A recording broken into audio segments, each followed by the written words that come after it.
Hello students, welcome to our YouTube channel your BSc guide. आज के इस video में हम बीएससी थर्ड सेमेस्टर केमिस्ट्री के यूनिट नंबर 4 जिसका नाम है काइनेटिक थ्योरी ऑफ गैसेस उसको पढ़ रहे थे। आज उसका क्लास नंबर 5 है। इसके पहले की 4 क्लासेस हो चुकी हैं।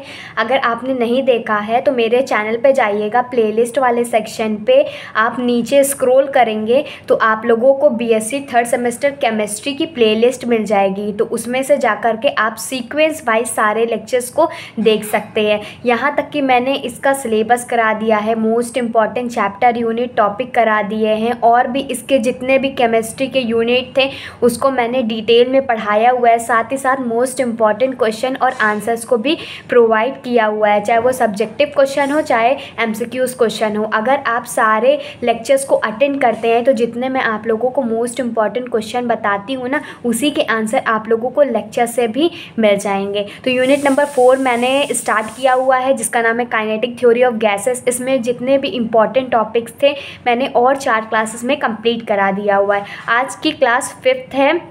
इसमें हम लोग कुछ छोटे छोटे इंपॉर्टेंट टॉपिक्स को पढ़ेंगे जो कि शॉर्ट में आ सकते हैं, कभी कभी लॉन्ग में भी डिफ़ाइन करके ये सारे टर्म्स को पूछ सकते हैं। तो पिछली वीडियो में जो मैंने क्लास 4 थी उसमें मैंने कोलिजन डायमीटर बताया था। तो कोलिजन डायमीटर हो गया, कोलिजन नंबर हो गया, तो ये सारी छोटी छोटी चीज़ें हैं जो आप लोगों के एग्ज़ाम में पूछी जा सकती हैं। ठीक, तो वीडियो को इसके बिल्कुल मत कीजिएगा। नोट्स नहीं बना रहे तो बना लीजिएगा, बाकी आपके ऊपर डिपेंड करता है आप क्या करते हैं क्या नहीं करते हैं। अगर अच्छे मार्क्स लाना चाहते तो मेरी हर बात को फॉलो कीजिए, आपके डेफिनेटली अच्छे मार्क्स आएंगे। मैंने भी ये सारे टिप्स और ट्रिक्स को फॉलो किया था तभी मेरे अच्छे मार्क्स आए थे। तो मैं आप लोगों को भी बेस्ट तरह से गाइड करना चाहती हूँ ताकि आप लोगों के भी अच्छे मार्क्स आएँ। तो आज हम लोग कोलिजन नंबर पढ़ने वाले हैं। कोलिजन नंबर क्या होता है? 1 सेकेंड में कितने कोलिजन्स हो रहे हैं उसी को हम लोग कोलिजन नंबर कहते हैं। मान लो यहाँ पर 2 मॉलिक्यूल हैं, ठीक, तो 1 सेकेंड की बात करते हैं, ये कितने बार एक दूसरे से कोलाइड होंगे या वॉल ऑफ द कंटेनर से कोलाइड हो रहे हैं, इसी को हम लोग कोलिजन नंबर कहते हैं। ठीक, तो इसकी डेफिनेशन लिखेंगे, मैं आप लोगों को डेफिनेशन बताऊंगी, इसके फॉर्मूला बताऊंगी, सब कुछ अच्छे से बताऊंगी ताकि एग्जाम में किसी भी तरह से पूछे जा सके तो आप लोग लिख लें। तो इसमें लिखेंगे the number of collisions which a molecule makes with each other molecule in 1 second is known as collision number। ठीक, कि द नंबर ऑफ कोलिजन, जो कोलिजन हो रहे हैं उसके नंबर में जो एक मॉलिक्यूल दूसरे मॉलिक्यूल से टकराता है उसी को कोलिजन कहते हैं ना। तो the number of collision which a molecule makes with each other molecule in 1 second, 1 second में कितने मॉलिक्यूल आपस में टकराते हैं उसी को कोलिजन नंबर कहते हैं। और इसको Z1 से डिनोट करते हैं, लिखेंगे डिनोटेड बाई Z1। होप आप लोगों को अच्छे से समझ में आ गया होगा। इसकी एक डेफिनेशन और है, मतलब यही सेम चीज़ है लेकिन एक बुक में अलग तरीके से इसकी डेफिनेशन दी गई है। तो मैं चाहती हूँ आप लोगों को अच्छे से समझ में भी आ जाए, प्रॉपर डेफिनेशन भी आ जाए। अगर आप लोग अच्छे से समझ लेते हैं ना तो आप अपनी लैंग्वेज में भी बना करके लिख सकते हैं। तो एक डेफिनेशन और लिख लीजिए, the number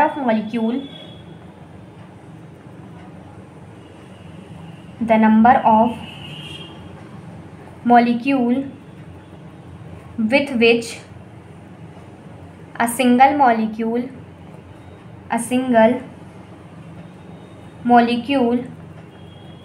with collide per second per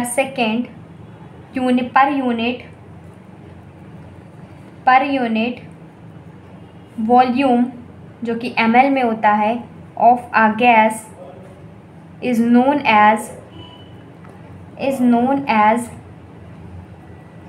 collision number।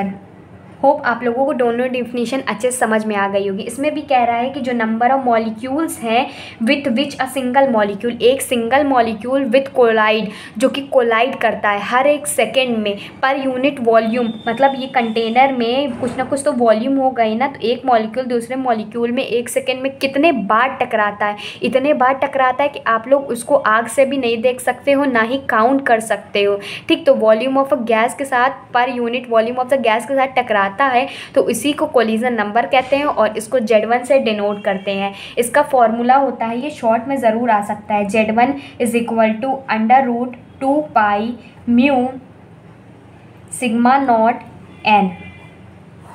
ठीक, ये इसका फॉर्मूला हो गया, जिसमें से जो म्यू है वो है एवरेज वेलोसिटी, इसको एवरेज वेलोसिटी कहते हैं। सिग्मा क्या होता है, कोलिजन डायमीटर। मैंने आप लोगों को पिछली वीडियो में कोलिजन डायमीटर बताया था ना, वो भी काफ़ी ज़्यादा इंपॉर्टेंट है, कोलिजन नंबर भी इम्पॉर्टेंट है। तो आप लोग ये सारी चीज़ें अच्छे से प्रिपेयर कर लीजिएगा। अगर आप मेरे सारे लेक्चर्स को देखते हैं फिर उसके बाद मोस्ट इम्पॉर्टेंट क्वेश्चन को सॉल्व करते हैं तो मैं बता सकती हूँ कि मैं आप लोगों को उतने सारे इंपॉर्टेंट टॉपिक्स पढ़ाती हूँ जो आप लोगों के एग्ज़ाम में आने की पॉसिबिलिटी बहुत ही ज़्यादा है। तो सारे लेक्चर्स को अटेंड कीजिए, सारे इंपॉर्टेंट क्वेश्चन को करिए, आप लोगों के डेफिनेटली अच्छे मार्क्स आएंगे। सिग्मा क्या है, कोलिजन डायमीटर है। एन क्या है, number of molecules per unit volume, per unit volume, per unit volume में कितने नंबर ऑफ मॉलिक्यूल्स हैं। होप आप लोगों को कोलिजन नंबर अच्छे से समझ में आ गया होगा। एक बार में नहीं समझ में आया तो आप वीडियो को रिपीट करके देखिए। ठीक, एक चीज़ मैं आप लोगों को और बताना चाहती हूँ, मेरे चैनल पे आप लोगों को फिजिक्स, केमिस्ट्री, मैथमेटिक्स के 3rd सेमेस्टर के सारे यूनिट के lectures, most important question, revision, one shot paper analysis सब कुछ इसी चैनल पे मिल जाएगा। तो आप चैनल को सब्सक्राइब करके ज़रूर रख लीजिएगा और बेल आइकन को ऑल पे सिलेक्ट करके रख लीजिएगा ताकि मेरी हर वीडियो की नोटिफिकेशन आपको मिलती रहे। कोलिजन नंबर नोट कर लीजिए। फिर इसके बाद नेक्स्ट टॉपिक देखते हैं। नेक्स्ट हेडिंग है कोलिजन फ्रीक्वेंसी। Collision frequency. अब ये कोलिजन फ्रीक्वेंसी क्या हो रहा है, कोलिजन फ्रीक्वेंसी होती है कि कितने नंबर ऑफ कोलिजन हो रहे हैं 1 क्यूबिक सेंटीमीटर में और हर एक सेकेंड में।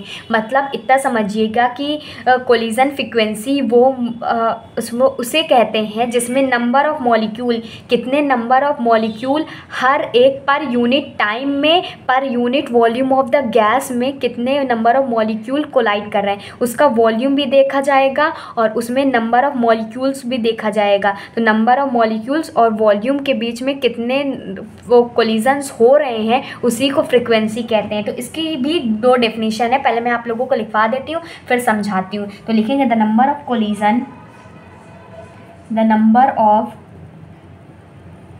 कोलिजन इन 1 क्यूबिक सेंटीमीटर किसको कहते हैं, क्यूबिक सेंटीमीटर वॉल्यूम को कहते हैं, क्योंकि वॉल्यूम जो होता है क्यूबिक में, क्यूब में ही होता है। तो 1 cc भी इसको लिख सकते हैं कि नंबर ऑफ कोलिजन हर एक क्यूबिक सेंटीमीटर में ऑफ द गैस पर सेकेंड, हर एक सेकेंड में 1 क्यूबिक सेंटीमीटर में जितने नंबर ऑफ कोलिजन्स होते हैं इसी को कहते हैं, is called collision frequency. Collision frequency, इसी को कोलिजन फ्रीक्वेंसी कहते हैं और इसको Z11 से डिनोट करते हैं। तो लिखेंगे denoted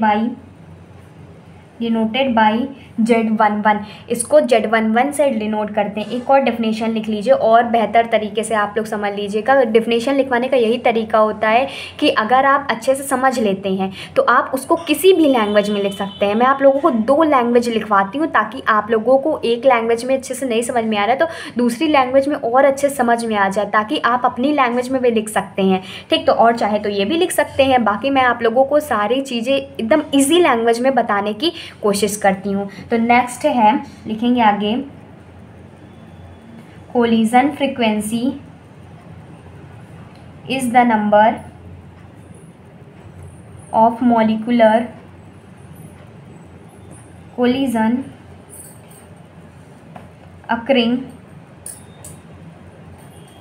per unit time per unit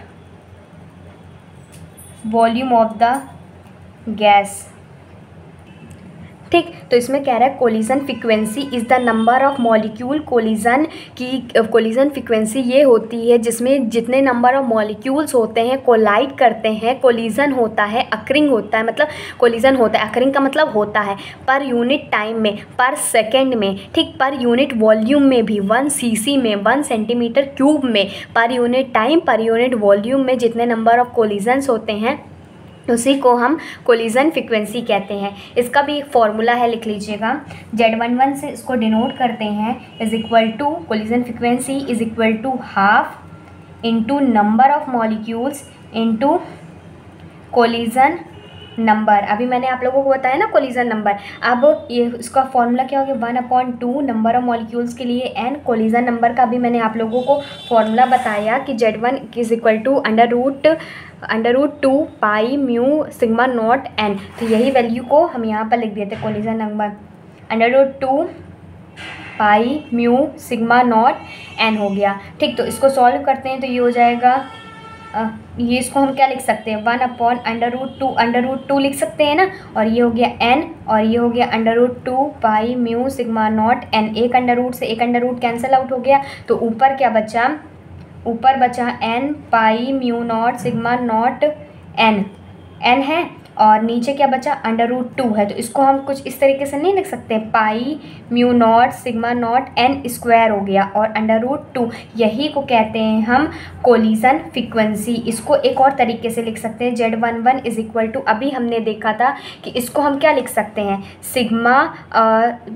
पाई mu naught sigma naught n square upon under root 2 है। इसको हम लिख सकते हैं, इसको हम लिख लेंगे तो ये हो जाएगा under root 2 pi mu sigma naught n upon 2। इसको इस तरीके से लिख सकते हैं ना, लिख सकते हैं कि नहीं लिख सकते हैं। तो जहाँ पर जो ये वाली वैल्यू होगी इतनी, ये पूरी वैल्यू, इसको n, यही चीज़ को हमने लिखा है, बस इसको काटा नहीं है। तो इसको हम लोग लिख सकते हैं Z1 n/2। इस सारी चीज़ को हमने Z1 लिख दिया क्योंकि ये पूरी वैल्यू Z1 के था, और ये n/2 हमने लिख दिया। इसको इस तरीके से भी लिख सकते हैं। ठीक, तो होप आप लोगों को कोलिजन फ्रीक्वेंसी अच्छे से समझ में आ गई। अगर आपको ये नहीं समझ में आए तो कोई ज़रूरी नहीं है, बस यहाँ तक याद रखिएगा कि Z11 होता है pi mu naught sigma naught n square upon under root 2। ये नहीं समझ में आया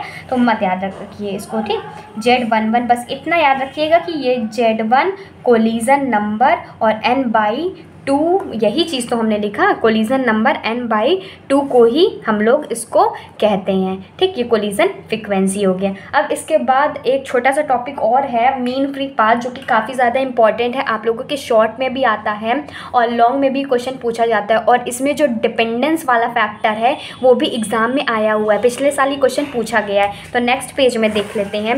ये प्रीवियस ईयर क्वेश्चन में भी मीन फ्री पाथ के बारे में काफ़ी बार पूछा गया है, तो इम्पॉर्टेंट है, इसको भी आप लोग करके जाइएगा। मीन फ्री पाथ, जिसे कभी कभी हम लैम्डा और आई से भी इसको डिनोट करते हैं। तो ये मीन फ्री पाथ होता क्या है, सबसे पहले लिख लीजिए, फिर मैं समझाती हूँ। The average distance travelled by a molecule between two successive collisions is called mean free path। फिर इसमें आगे लिखेंगे represented by lambda और I। It is very important quantity in kinetic theory of gases। पहले लिख लीजिए, फिर मैं आप लोगों को समझाती हूँ। Kinetic, NETIC, kinetic theory of gases. देखिए मीन फ्री पाथ क्या होता है, the average distance travelled by a molecule between two successive collision. हमने ये कंटेनर ले लिया और ये हमारे पास दो मॉलिक्यूल ले लिए जो कोलाइड कर रहे हैं, तो जो इसका एवरेज डिस्टेंस होगा, ये मॉलिक्यूल का एवरेज डिस्टेंस मतलब कुछ डिवाइडेड बाई 2 होगा, उसको ही तो एवरेज, मैंने आप लोगों को एवरेज वेलोसिटी वगैरह पढ़ाया हुआ है ना, तो आप लोगों को एवरेज डिस्टेंस मतलब कोई डिस्टेंस का सम और डिवाइडेड बाई 2, इसी को हम लोग एवरेज डिस्टेंस कहते हैं। तो इसमें क्या रहा है कि कोई भी मॉलिक्यूल का जो एवरेज डिस्टेंस होगा two successive collision, successive collision मतलब दो अगल बगल में मॉलिक्यूल होंगे, उनके बीच में जो कोलिजन होता है उसी को सक्सेसिव कोलिजन्स कहते हैं। तो जो दो सक्सेसिव कोलिजन के बीच का जो एवरेज डिस्टेंस होगा उसी को हम लोग मीन फ्री पाथ कहते हैं। इसको लैम्डा से और आई से भी डिनोट करते हैं। It is very important quantity, और ये बहुत ही ज़्यादा इंपॉर्टेंट क्वांटिटी है काइनेटिक थ्योरी ऑफ गैसेस में। ठीक, इसका एक फॉर्मूला भी होता है, देख लीजिए। लैम्डा या आई से रिप्रेजेंट करते हैं, ये होता है 1/√2 पाई सिग्मा का स्क्वायर n। ये हो गया हमारा मीन फ्री पाथ। और इसमें एक चीज़ और पूछा जाता है कि जो मीन फ्री पाथ है वो हमारा टेम्परेचर और प्रेशर पे कैसे डिपेंड करता है, कि अगर हम टेम्परेचर को बढ़ा दें या कम कर दें और प्रेशर को बढ़ा दें तो कम कर दें, तो दो चीज़ें इसमें आती हैं। टेम्परेचर, अगर देखिए मीन फ्री पाथ क्या कह रहा है, इसके एवरेज डिस्टेंस की बात कर रहा है, तो अगर हम इसमें टेम्परेचर को बढ़ा दें, जब टेम्परेचर को बढ़ा देंगे तो ये दो मॉलिक्यूल्स हैं बहुत जल्दी जल्दी कोलाइड करने लगेंगे और बहुत रैंडम मोशन होने लगेगा। तो इसमें रैंडम मोशन होने की वजह से कि जो ये मीन फ्री पाथ है वो हमारा जो हो जाएगा वो भी बढ़ जाएगा। तो अगर हम टेम्परेचर को बढ़ा देते हैं और प्रेशर को कांस्टेंट रखते हैं तो उसकी जो मीन फ्री पाथ है वो भी बढ़ जाएगा, क्योंकि बहुत ज़्यादा दूर डिस्टेंस हो जाएगी और रैंडमनेस की वजह से ये हमारा बढ़ जाएगा, क्योंकि एवरेज डिस्टेंस की बात हो रही है। फिर उसके बाद प्रेशर, अगर हम प्रेशर को इसमें कम करते हैं या बढ़ा देते हैं, अगर प्रेशर को कम करेंगे तो मीन फ्री पाथ हमारा बढ़ जाएगा और प्रेशर को बढ़ा देंगे तो मीन फ्री पाथ हमारा कम हो जाएगा। तो हमने देखा कि जो मीन फ्री पाथ होता है टेम्परेचर के डायरेक्टली प्रोपोर्शनल होता है और प्रेशर के इन्वर्सली प्रोपोर्शनल होता है। तो नेक्स्ट हेडिंग डालेंगे डिपेंडेंस ऑफ, इसी तरीके से पूछेगा what are the dependence of mean free path.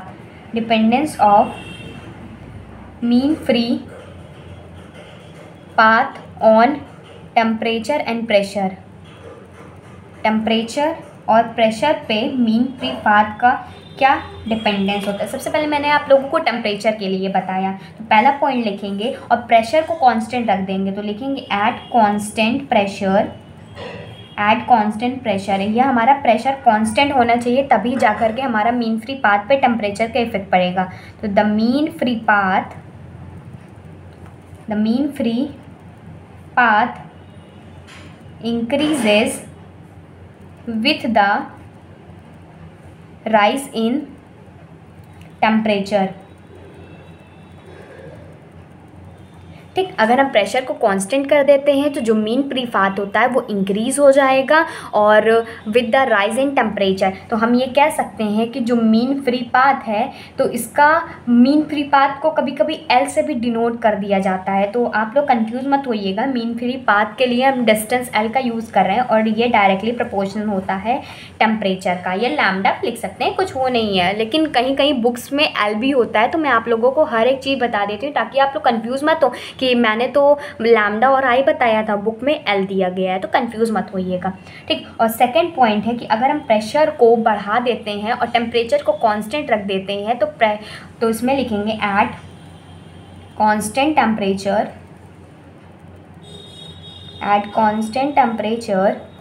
The mean free path increases with decrease of pressure। इसमें क्या रहा है, अगर हम टेम्परेचर को कांस्टेंट कर देते तो मीन फ्री पाथ इंक्रीज तब होगा जब हम प्रेशर को डिक्रीज करेंगे। मतलब एल हमारा इन्वर्सली प्रोपोर्शनल टू प्रेशर हो जाएगा। अगर हम प्रेशर को बढ़ाएंगे तो ये एल हमारा कम हो जाएगा, लेकिन अगर हम प्रेशर को कम करेंगे तो एल हमारा बढ़ जाएगा। तो ये हो गया डिपेंडेंस और ये हो गया मीन फ्री पाथ। ठीक, तो पहले आप लोग सबसे पहले मीन फ्री पाथ की डेफिनेशन लिखेंगे, उसका फॉर्मूला लिखेंगे, फिर उसके बाद किस पे मीन फ्री पाथ डिपेंड करता है। तो दो फैक्टर पे डिपेंड करते हैं, टेम्परेचर और प्रेशर पे। टेम्परेचर के डायरेक्टली प्रोपोर्शनल होता है, प्रेशर के इन्वर्सली प्रोपोर्शनल होता है। डायरेक्टली प्रोपोर्शनल कब होता है, जब कांस्टेंट प्रेशर होता है तब हमारा टेम्परेचर के डायरेक्टली प्रोपोर्शनल होता है। जब कांस्टेंट टेम्परेचर होता है तब प्रेशर के इन्वर्सली प्रोपोर्शनल होता है।